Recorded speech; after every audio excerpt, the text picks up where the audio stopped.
Good morning. Ano tayo ng almusal natin? Luto tayo ng daing. Ito yung lulutuin natin guys. Binabad ko muna siya sa tubig para mabawasan yung kanyang alat.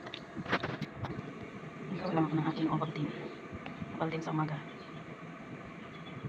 May tinatay tayo. Yung aking anak.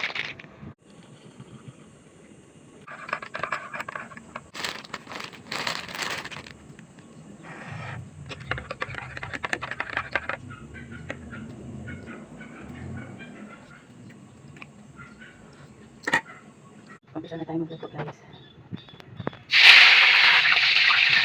Niluto na natin yung kanila. May nalupot na tayo. Hindi pa tayo tapos. Isa lang tayo ulit. Luto na yung ating ulam sa agahan. Daing na bisugo. Luto na yung ulam natin sa agahan. Yung daing na bisugo. Tapos pinainit ko lang yung gulay namin kagabi. Hapon ng hapon. Ginataang langka. Yan ang magandang partner sa ating daing. That's it guys. Ready na ang breakfast. Mag-breakfast tayo. Mag-defrost na tayo ng ating ulam para sa tanghalian. Yan yung ulam namin sa tanghali. Yan. May ice pa. Yan yung lulutuin natin mamaya. Ito na naman tayo sa ating tanghalian. So dahil tanghali na 10:30 na guys, kailangan na natin magluto ng ating tanghalian. Isda na lulutuin natin. Yan, linisin lang natin guys. Tayo sa ating tanghalian. Ayan.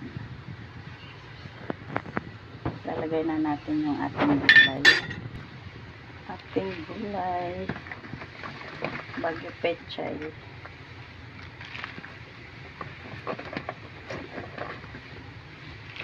Maraming gulay.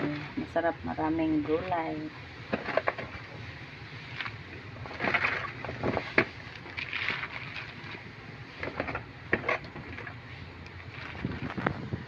Pakuluin lang natin ulit. Ready na ang ulam sa tanghalian.